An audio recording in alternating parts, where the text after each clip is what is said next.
Welcome to our online VoiceThread presentation. This will be very brief.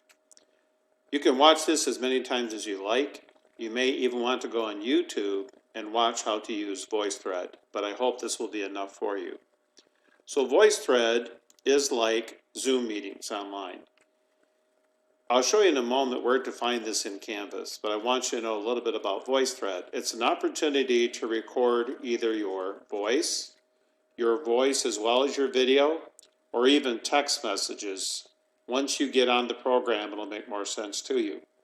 And you can participate either in a synchronous fashion, that is where everybody's online at the same time and it's live, or an asynchronous fashion where it's recorded. So for instance, when you go to Canvas, look over here on the left-hand side and you'll see this caption called Assignments. And it will list all the different assignments for you. And it should identify whether or not it's a quiz, a reading assignment, a graded assignment, things like that. And it will also help you locate it by looking at different titles and dates of the particular assignment or project that I want you to do. And once you access VoiceThread, the screen's going to look something like this. But over here on the left-hand side, as people start to post comments, their picture, or at least their name, will appear. And then along the bottom is going to be a taskbar. And on this taskbar, it will show you particular posts that you've already accessed or that you need to access. And as you get on this screen, when it pops up on your screen, it's not showing it here.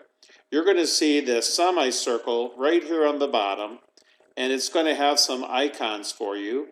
And it's going to show you that you can either participate by text, by video alone, maybe not that, but by audio and video or audio alone and things of that nature.